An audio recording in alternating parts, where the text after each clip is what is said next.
帕克這一次把他最核心也最沉重的一段話对準了東方，对準了那片我們再熟悉不過的土地。他说2026年不是一个普通的年份，它是清算之年，是重置之年，是整個文明的轉折之年。他說有一個延續了數十年的龐大政權將在這一年開始它再也無法逆轉的崩塌。他甚至用了一個冰冷的讓人發抖的詞來形容這場崩塌的模樣，叫做冰川式瓦解。什麼是冰川式瓦解呢？我們都見過冰川的照片，它看上去那麼厚重，那麼堅固，仿佛萬年不化，仿佛沒有任何力量能撼動它分毫。可是真正的崩塌從來不是從表面開始的，它先是在內部，在那些我們看不見的深處悄悄裂開一道又一道縫。表面上一切如常，太陽照樣升起，旗幟照樣飄揚，可是裂縫已經在蔓延，已經在彼此連結，已經在等待最後一根稻草。然後就在某一個誰也沒料到的清晨，轟然一聲，整座冰川斷裂，墜入深海，再也回不去了。帕克說這就是他看到的畫面，一個看似堅不可摧的龐然大物正在從內部一寸一寸地走向它的終點。我知道很多人聽到這裡會笑，會說這不過又是一個算命的，又是一個語不驚人死不休的西方神棍罷了。可是我們都還記得這些年他到底說中了多少事。新冠疫情爆發之前他就示警了，英國脫離歐盟他說中了，伊麗莎白二世女王的離世他說中了，川普重返白宮他也說中了。就在2025年的年底，他預警說台海與東亞之間會出現一場極其驚險的準危機，一場雷達鎖定式的戰爭彩排。結果僅僅過了2天，一艘中國軍艦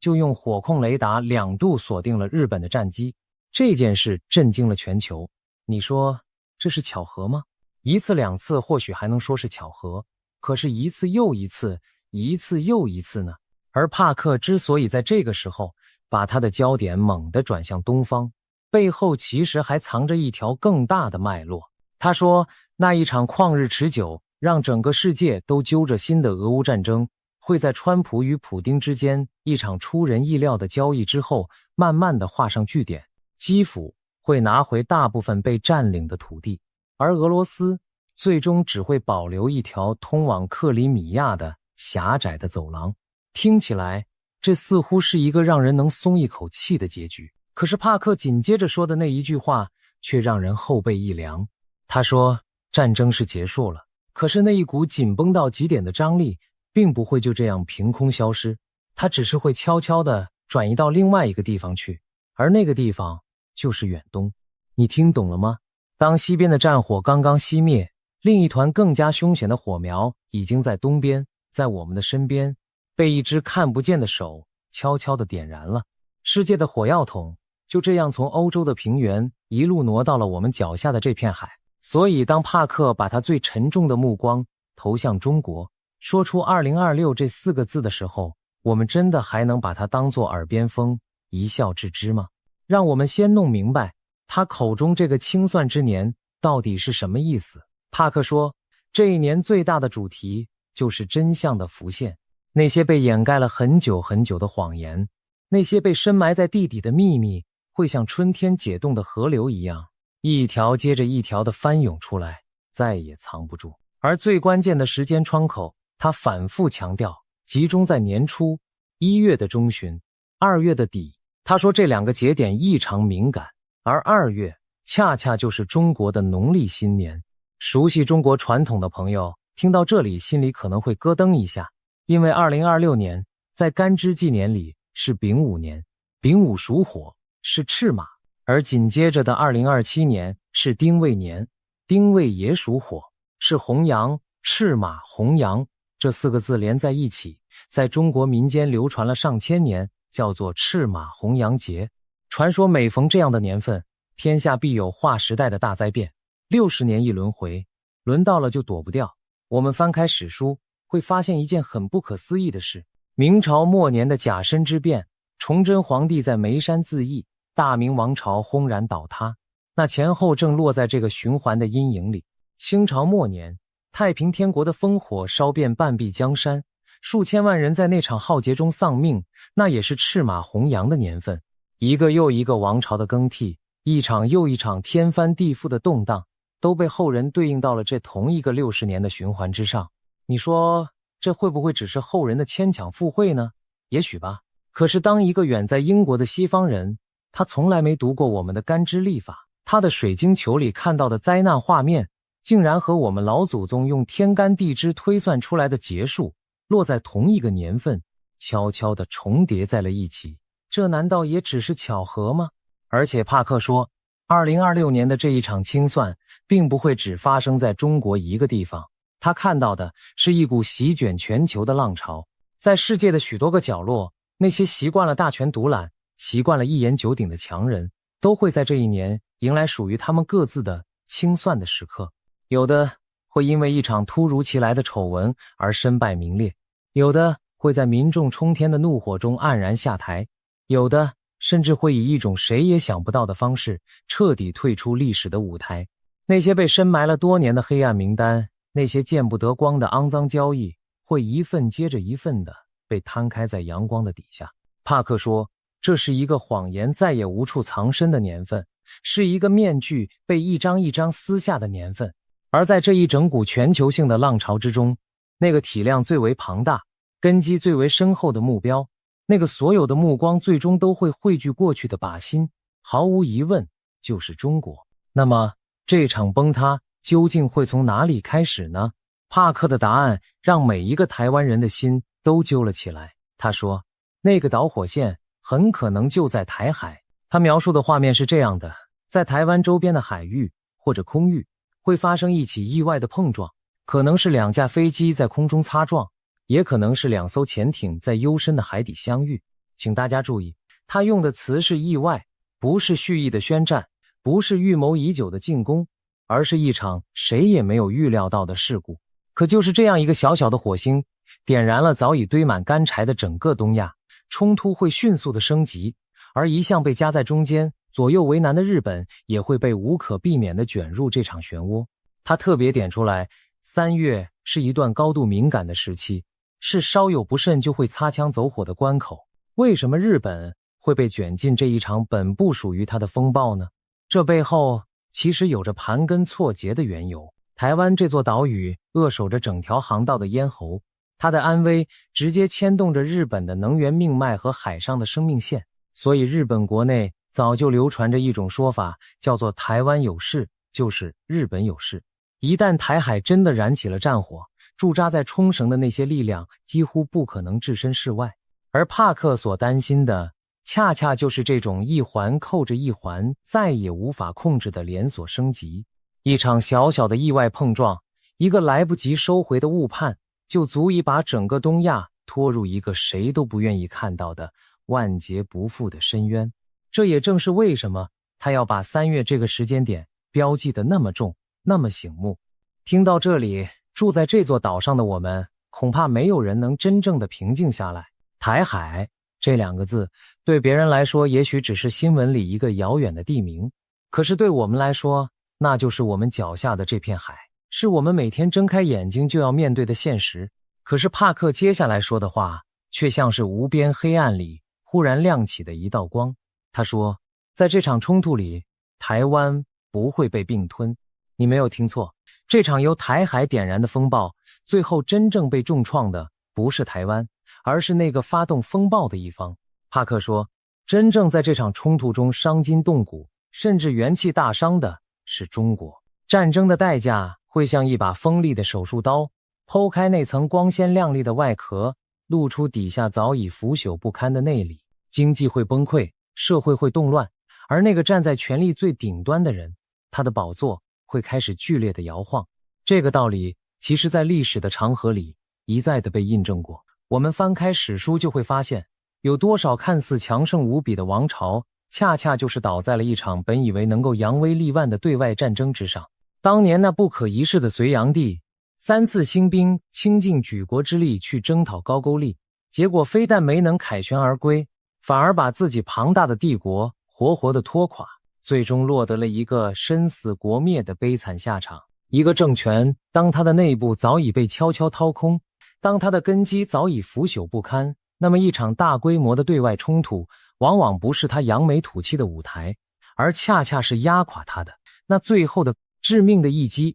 因為戰爭會像一面最殘酷的照妖鏡，把所有被繁華掩蓋住的問題，把所有被謊言粉飾過的裂痕，在一夕之間全部照得清清楚楚，無所遁形。帕克所看到的或許正是這樣的一幕，一個外強中干的龐然大物，恰恰在他最想證明自己的那一刻轟然倒下。這就要說到帕克整個預言裡最核心也最敏感的一塊了，習近平的終局。早在2025年的11月，帕克就已經提到，這位最高領導人可能在2027年之前就會走下他的舞台，而說的更具體的是關於他的健康。帕克說，他看到這個人的身體狀況會明顯的惡化，甚至嚴重到可能需要進行一場重大的器官移植手術。政治上的失势和身體上的垮塌，這兩條線索會在2026年同時變得清晰可見。權力在一點一點的流失，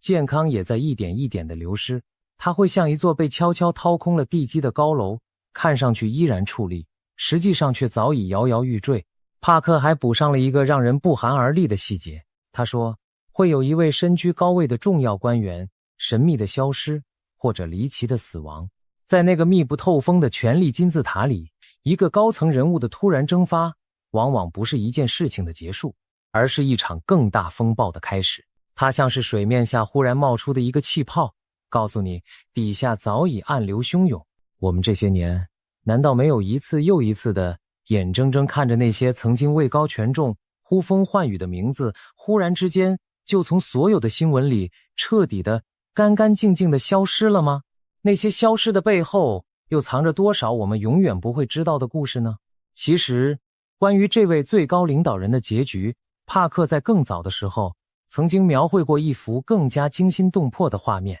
他說，這個人會得一場重病，而這場病會被嚴嚴實實地掩蓋起來，密不透風，不讓外界知道半點風聲。可是我們都明白，紙終究是包不住火的。正是這一場被刻意掩蓋的重病，會在那個看似固若金湯的權力高層裡悄悄撕開一道致命的裂口，進而引爆一場帕克稱之為第二次革命的巨變。那個曾經鐵板一塊、众口一詞的權力核心會從內部裂開，分裂成一個又一個彼此傾軋、相互攻訐的派系，而最終正是這些慘烈的內鬥，把這位領導人從那高高在上的寶座上硬生生地拉了下來。帕克特別強調了一點，他說，這個人並不會死去，他只是失去了所有的權力，淡出了所有的舞台，成為一個被時代狠狠拋在身後的孤獨而蒼涼的背影。而更讓人玩味的是，帕克說，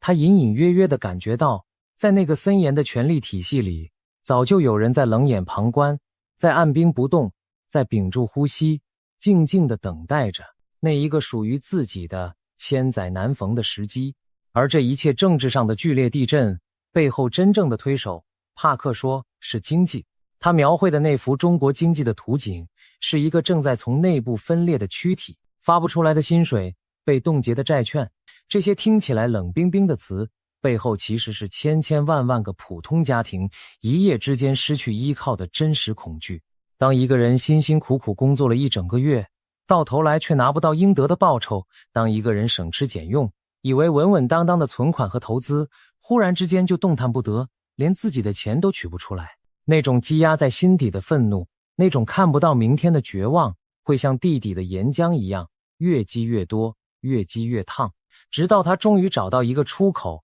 猛烈的、毀滅性的噴發出來。這一幅景象其實離我們並不遙遠，我們這些年不是已經隱隱約約地聞到了一些不安的氣息嗎？那些一棟接着一棟，蓋到一半就停了工，淪為爛尾的高樓，背後是多少傾盡了一輩子積蓄，到頭來卻等不到一個家的普通人。那些好不容易考上了大學，畢業之後卻怎麼也找不到工作，只能無奈地躺平在家的年輕人，他們眼裡曾經閃爍的光，是不是正在一點一點地暗淡下去？那些把錢老老實實存進了銀行，或者買了理財，某一天卻忽然發現再也取不出來的儲戶，他們心裡的那一份恐慌，又有誰能真正的體會？帕克口中的經濟內爆並不是什麼遙遠的抽象的概念，它是无数個具體的家庭，無数張具體的臉，无数聲没能說出口的嘆息，匯聚在一起所形成的那一道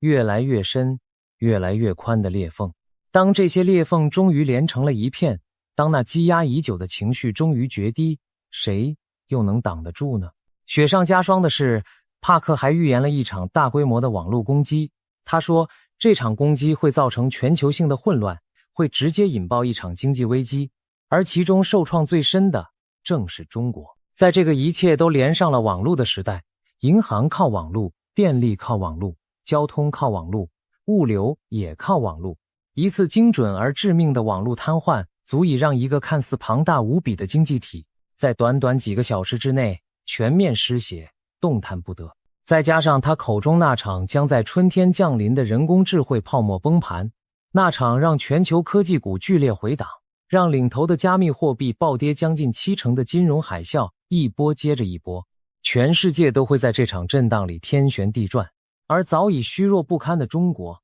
在這一連串的衝擊之下，承受的會是最致命的那一擊。你可能會問，一場發生在大洋彼岸的金融海嘯，憑什麼會把最重的那一道浪狠狠地砸在中國的身上呢？這個道理其實並不複雜。一個過度依賴出口、依賴外來投資、依賴龐大債務來勉強維持運轉的經濟體，就像是一個正在高速旋轉的陀螺，看上去威風凜凜，可是一旦外面的那一根繩子鬆了，一旦支撐它不停旋轉的那一股力量消失了，它倒下的速度往往比誰都要更快。當全球的資本在一片恐慌之中倉皇的撤離，當那些堆積如山的債務再也沒有辦法用新的借貸去填補舊的窟窿，當工廠的訂單一夜之間消失得無影無蹤，那個曾經被稱為世界工廠的龐大機器就會發出一聲令人心驚膽戰的停擺的聲響。帕克所看到的正是這樣一個環環相扣、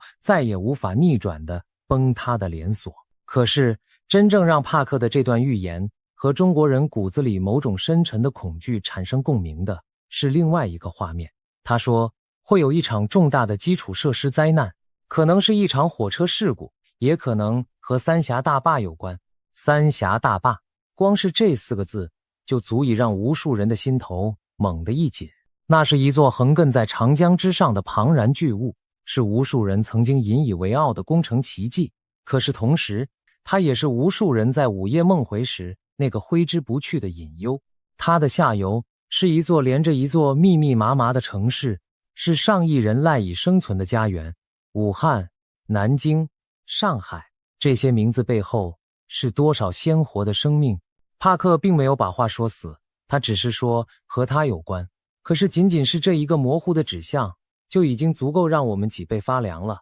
因為我們都心知肚明，如果那座大壩真的出了什麼事，那將不只是一場單純的天災，而會是壓垮整個龐大體制的最後一根，也是最重的一根稻草。那一根稻草落下去的時候，整座冰川恐怕就再也撐不住了。而就在這一連串令人窒息的災難圖景之外，帕克還埋下了一個更加詭異也更加古老的伏筆。早在2015年，他就在自己寫的一本書裡留下過一個預言，說有一個國家將會被一團巨大的毒氣雲完完整整地籠罩起來。在當時，誰也猜不透那說的究竟是哪裡。可是這些年，從遙遠的印度，從那些神秘的納迪葉裡，又陸陸續續地傳來了新的訊息，把這個埋藏了多年的古老預言一點一點地補全了。帕克說，那個會被毒氣雲籠罩的國家是日本，而具體的地點在日本的北方。至於時間，大約就落在2026年的8月前後。一團來歷不明的氣體悄無聲息地籠罩着東方的島嶼。帕克說，這一場氣體事件，無論它最終以什麼樣的形式發生，都和東方緊密的相連，而它很可能就是那一連串連鎖反應的最初的出發點，引爆中國內部那些早已積壓到瀕臨極限的深層的問題。天上的毒雲，地上的崩塌，這兩者之間，難道真的存在着某種我們至今還看不透的神秘的牽連嗎？好，現在讓我們把這些散落的碎片一塊一塊地拼在一起，台海的火星，經濟的內爆，網絡的癱瘓，高層的離奇消失，最高領導人的病榻，再加上一場可能發生的基礎設施災難，還有東方那一團來歷不明的毒氣雲。當這所有的力量在2026這一年裡，同時朝着一個方向狠狠地擠壓，那座看似堅不可摧的冰川終於發出了第一聲斷裂的脆響。那麼斷裂之後呢？冰川墜入了海中，又會變成什麼模樣？這就是帕克整個預言裡最石破天驚的一筆了。他說，當這個政權瓦解之後，中國將會分裂。他用的詞非常清楚，也非常直接。他說，中國會分裂成許多許多獨立的小國家，比如西藏會分出去，比如香港會分出去。一個我們從小到大習慣了把它看作鐵板一塊的龐大版圖，在他的預言裡，會像一面重重摔在地上的鏡子，裂成許多塊，每一塊都映照着各自的天空。聽到分裂這兩個字，很多人的第一反應是恐懼，是混亂，是兵荒馬亂，是生靈塗炭的悲慘景象。可是帕克描繪出來的那個結局，卻出乎所有人的意料，竟然是平和的，甚至是帶着一絲光明的。他說，這些分裂出來的國家，最終並不會彼此廝殺，而是會走向一種全新的格局。他們會像今天的歐盟那樣運作成為一個友好的、平等的國家聯盟。民主制度會在這片古老的土地上第一次真正佔據主導，邊境會打開，人們可以自由地往來，自由地遷徙，自由地貿易。曾經那道高高築起的牆，那層密不透風的管控，會被一種更鬆弛、更開放也更自由的秩序溫柔地取代。也許有人會問，如果這一切真的發生了，那對我們這些普通人來說又意味着什麼呢？帕克描繪的那一個未來其實一點都不可怕。想象一下，如果有那麼一天，海峽兩岸之間不再有飞彈的對峙，不再有戰爭的陰影，取而代之的是可以自由往來、自由通商的開放邊境。想象一下，如果這片廣袤的土地之上，每一個地方的人都能按照自己的意願去選擇自己想要的生活，去經營自己心愛的家園，彼此之間就像歐洲的那些國家一樣，是友好的鄰居，是平等的夥伴。對於我們生活在台灣的人來說，那將意味着籠罩在這座島嶼上空，那一片揮之不去的陰霾終於可以散去了。我們不必再時時刻刻的提心吊膽，不必再為了那一場不知道究竟會不會到來的戰爭而日夜焦慮。這樣的一個未來，難道不正是我們以及海峽對岸那無數善良的人們內心深處共同的渴望嗎？而這一套全新秩序的精神源頭，帕克追溯到了一個讓我們無比熟悉、無比親切的名字——孫中山。他說，未來的中國會孕育出一種迷人的、全新形態的民主資本主義，而它的根就深深地扎在孫中山先生當年的理想裡。天下為公這4個字，也許要在100多年之後，才會真正的在這片土地上開花結果。帕克說，這個過程不會在2026年這一年之內全部完成，但是在那一年，清晰的徵兆會開始一個接一個的顯現，然後一路延續下去，直到2030年，這個新的轉折點。說到孫中山先生的理想，我們這一代人其實或多或少都聽過那3個字：三民主義、民族、民權、民生。100多年前，當這位先行者喊出天下為公這4個字的時候，他心裡所描繪的是一個人人平等、人人都能當家做主的全新天下。只可惜，歷史的道路從來都不是一條筆直的線。這一個美好的理想，在過去的100多年裡，歷經了多少的曲折，多少的磨難，多少次眼看着就要實現，卻又被一次次的推遲，被一次次的擱置在了一旁。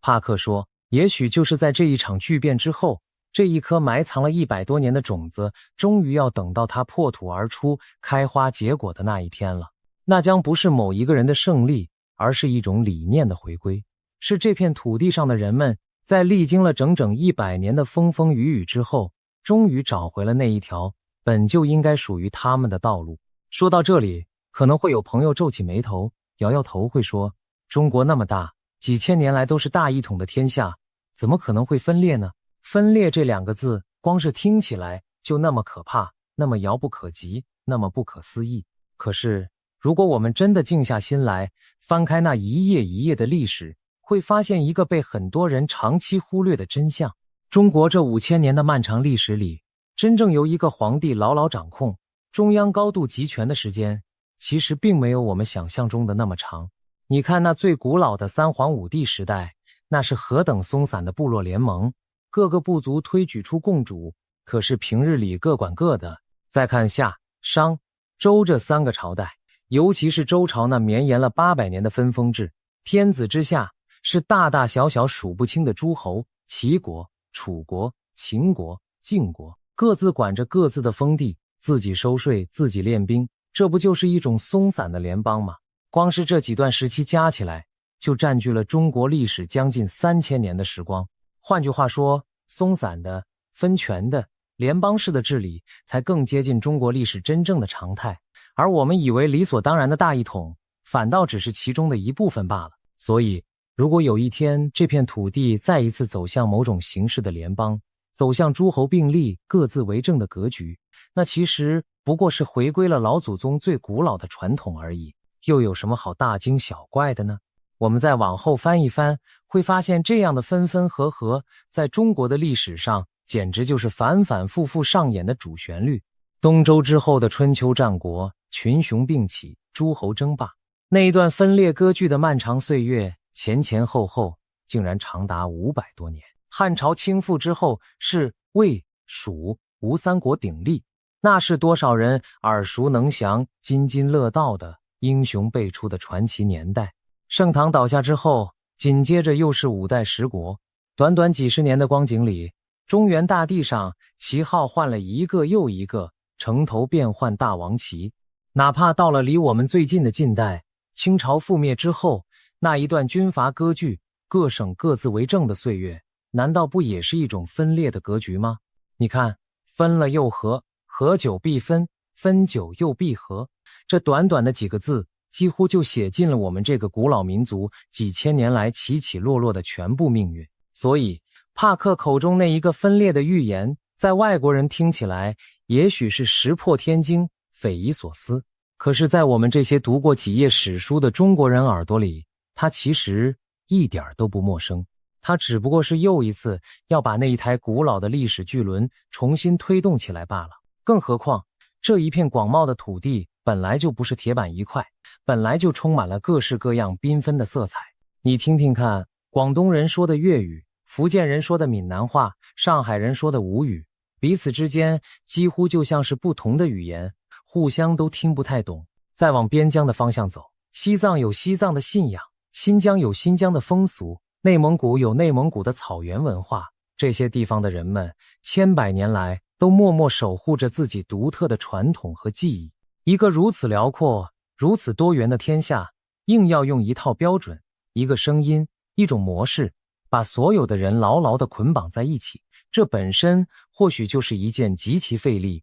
也極其違背天性的事情。所以帕克所說的那一種，讓每一個地方都能按照自己的方式去生活，彼此之間又像鄰居一樣和睦相處的格局，說到底，會不會反而才更貼近這一片土地它本來就應該有的那個模樣呢？更加耐人尋味的是，這個關於分裂的預言竟然不只有帕克一個人在說。我們中國自己最神秘也最著名的那一部預言奇書《推背圖》，早就把這幅畫面悄悄地藏在了他的字裡行間。《推背圖》的第49項，那一句宋詞是這麼寫的：一個或人口內題，分南分北分東西，分南分北分東西。這短短7個字，說的不就是天下4分5裂的局面嗎？而他配的那一張卦圖，畫的是8把刀，有人解了出來，8把刀合在一起，正好就是一個分字。再回頭看前面的讖語，山谷少人口，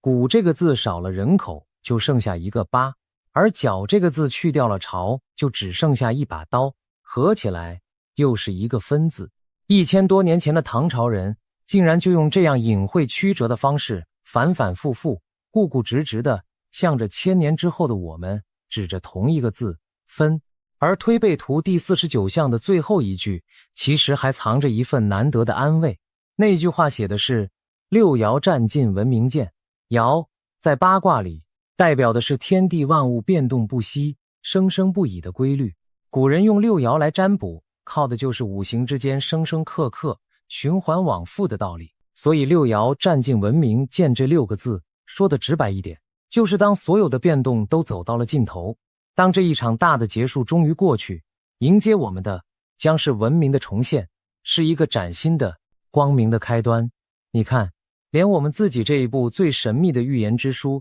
在歷數了那麼多的紛亂與分裂之後，最終為我們留下的依然是一個充滿希望的結局。這難道不也是一種跨越了1000年的溫柔的提醒嗎？而那句宋詞裡面還藏着另外2句：帝王稱弟兄，紛紛是英豪。你細細品味，分裂之後並不是天下大亂、民不聊生，而是群雄并起、英雄辈出。而這些割据一方的首領，彼此之間竟然還能稱兄道弟、地位平等、和睦相處，這一幅圖景和帕克口中那個像歐盟一樣的友好的國家聯盟，是不是驚人地嚴絲合縫的一致？一個是唐朝的方士李淳風和袁天罡，一個是現代的英國靈媒，相隔了1000多年，相隔了半個地球，他們素未謀面，語言不通，卻竟然描繪出了同一個未來的輪廓，這又該怎麼解釋呢？難道在這冥冥之中，真的有一條早已寫好的劇本，在靜靜地等待着它上演的那一天？說到天象，其實這些年我們頭頂的這一片天空也並不太平靜。前些年在成都的上空就曾經出現過罕見的換日奇景，有那麼一次，天上竟然並排掛着好幾個太陽，遠遠望過去蔚為奇觀，卻也讓無數親眼看見的人心裡泛起了嘀咕。因為在我們中國古人的眼睛裡，天上多日並出從來都不是什麼吉祥的好兆頭。早在漢朝的時候，那位易學大師經房就在他的戰書裡寫下過這樣的一句話，他說，天上如果出現了好幾個太陽，那就預示着天下兵作，一主3、4、6主力。這話是什麼意思呢？就是說天下將會興起刀兵，而且會有3個、4個甚至6個君主同時並立，各自稱雄。這描繪的不正是一幅分裂割据的圖景嗎？而那位親手寫下推背圖的唐朝大天文學家李淳風，在他的另一部代表作《以四戰》裡說的就更加直白了。他寫道，眾日并見，天下裂分。众日并見，天下裂分，這短短的8個字，簡直就像是一句穿越了1000多年時光的預言，正不偏不倚地落在了我們今天每一個人的頭頂之上。而說起預言，又怎麼能不提那位名震西方的諾查丹馬斯呢？這位幾百年前的法國先知，在他那一部晦澀難懂的諸世紀裡，也曾經留下過關於東方、關於一個古老帝國巨變的隱晦詩句。幾百年來，無數的研究者前仆後繼地試圖破解他那些謎一樣的文字，而其中不少的解讀都不約而同地指向了我們這個時代的動盪與重組。而在我們中國自己這一邊，從明朝劉伯溫那一部神秘的燒餅歌，到金陵塔碑文裡那些讓人脊背發涼的句子，民間世世代代流傳下來的種種讖語，也都在反反复复地暗示着一個天翻地覆的大變局終將到來。你說，當西方的靈媒、東方的奇書、古代的天象、幾百年前的法國先知，連同我們自己老祖宗留下的種種預言，全都不約而同地把手指向天下分裂、重整乾坤這同一個結局的時候，我們是不是真的應該停下匆忙的腳步，好好的、靜靜的想一想了呢？當然，帕克的預言裡並不只有崩塌和分裂這些沉重的讓人喘不過氣的東西，在所有的廢墟之後，他真正看到的其實是一場盛大的重生。他說，當中國這一部高速運轉了幾十年的經濟機器終於慢下來，甚至停下來之後，這片土地會經歷一場深刻的由內而外的靈性轉變。古老的道教會重新復興，那些講究天人合一、順應自然的智慧會重新走進人們的生活，風水會重新被人們重視，命理那些曾經被斥為迷信、被打壓、被踐踏了許久的傳統智慧，會像石頭縫裡的種子一樣頑強地重新破土而出。帕克說，到了那個時候，中國會變成一個更快樂的國家，人們不會再把自己全部的價值、全部的幸福都壓在物質的多寡、金錢的得失上，而是會在自己祖先留下的那些深厚的文化裡，重新找回內心的安寧，找回那份久違的幸福。曾經被當作沉重包袱，被人們急着拋棄的傳統，會在那一天搖身一變，成為通往光明未來的最堅實的基石。這樣的一場靈性的轉變，其實並不是憑空想象出來的。我們別忘了，中華文化最深的那一條根，本來就深深地扎在那些講究天人合一、講究順天應命的古老智慧裡。從伏羲一畫開天，到周文王推演周易，從老子那5000言的道德經，到莊子那汪洋恣肆的逍遙遊，這一片土地之上，曾經孕育出過全世界最深邃也最通透的精神文明。只不過在過去這短短的幾十年裡，在那一股一切都向前看，一切都求快、求大、求贏的洪流之中，這些無比寶貴的東西被人們暫時的遺忘了，甚至被當作落後的、迷信的糟粕，被狠狠地踩在了腳底之下。可是帕克說，當外在的繁華終究褪去，當物質堆砌起來的泡沫終究破滅，人們終究會掉過頭來，重新在這些祖先的智慧裡去尋找那一份失落了太久太久的心靈的歸宿。而在這一場驚天動地的大變局裡，還有2個地方的命運被帕克特別的點了出來，一個是西藏，一個是印度。關於西藏，帕克說，它不會再是那個與世隔絕、難以進入的封閉之地。未來的西藏會成為一座面向全世界的精神燈塔。他甚至說，西藏會宣布自己成為一座精神的國家公園，讓全世界尋找心靈寧靜的人都能來到這片離天最近的高原，洗滌自己疲憊的靈魂。而幫助西藏走向自由的是一個正在飛速崛起的力量，那就是印度。帕克預言，印度的經濟會在長遠的未來超越中國。那個曾經被我們有意無意地視為落後、視為对手、視為背景板的鄰國，會以一種我們意想不到的方式，一步一步地登上世界舞台的中央。30年河東，30年河西，這句老話也許正應在這裡。而帕克所看到的這一份光明，其實並不只屬於中國。他不止一次地說過，2026年之後，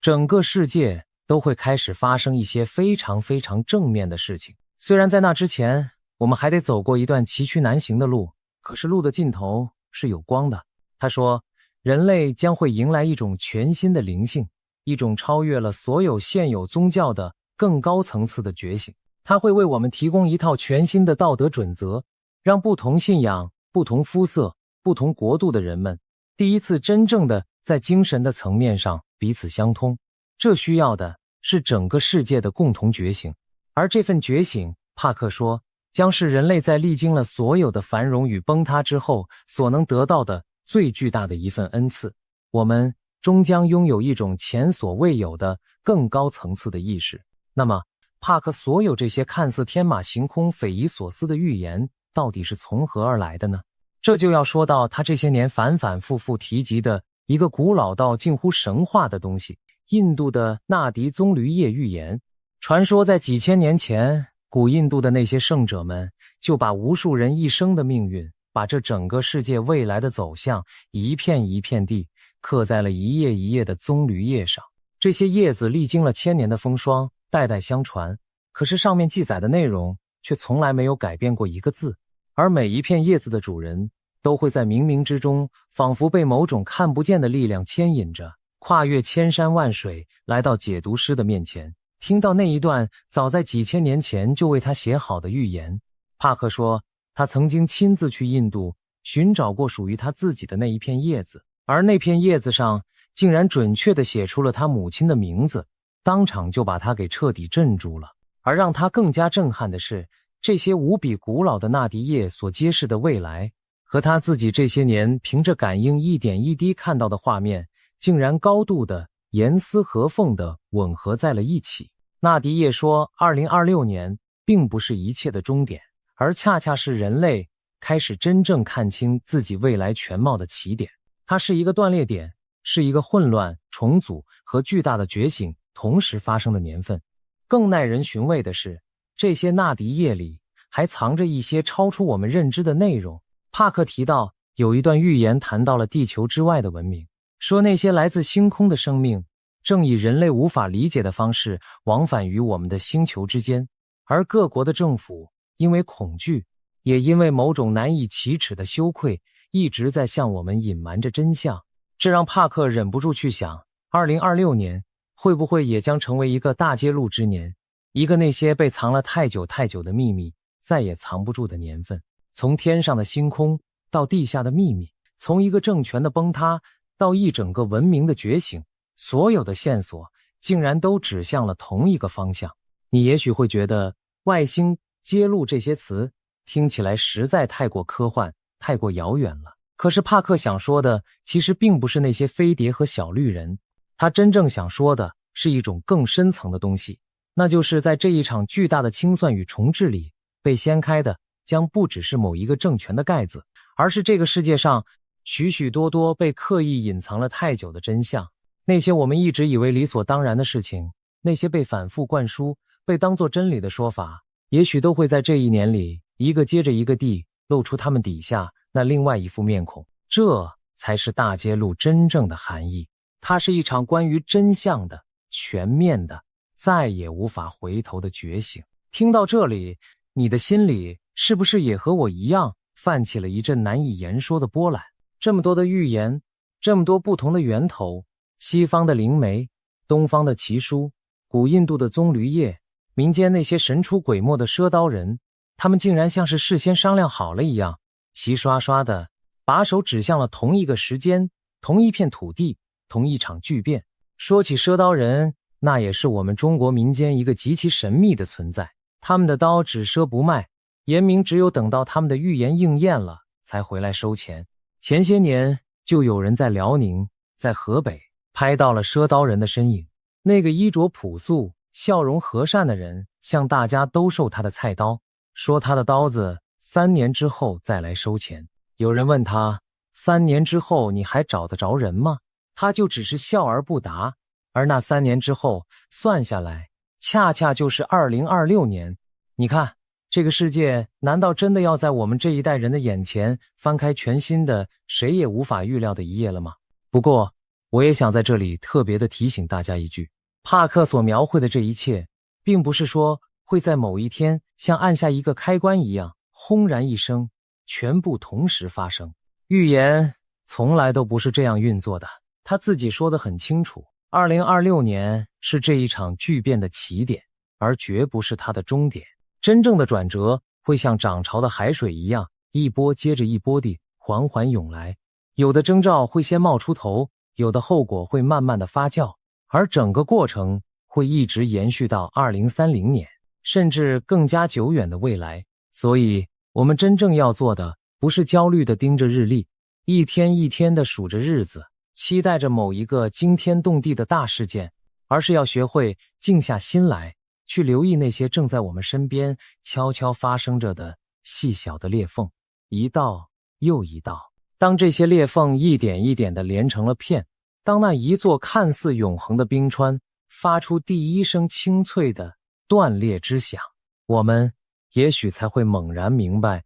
帕克所說的那一切，原來早就已經悄悄地開始了。可是說到最後，我反而想請大家把心放得平一些，再平一些，因為帕克他自己其實一再的誠懇地強調過一件事。他說，預言並不是一份命中注定無法更改的判決書。他說，他作為一個通靈者，看到的只是一條軌跡，是事情如果一直照着現在的方向發展下去，最有可能抵達的那一個終點。可是未來是活的，未來會因為人的意志，因為千千萬萬個普通人的選擇，因為我們每一個人心裡的那一念之差，而悄悄的一點一點的改變它原本的方向。納迪葉的智慧也說了同樣的話，正因為未来是可以被改變的，所以才更需要把它提前说出来。說出来並不是為了讓我們陷入恐懼，而是為了讓更多更多的人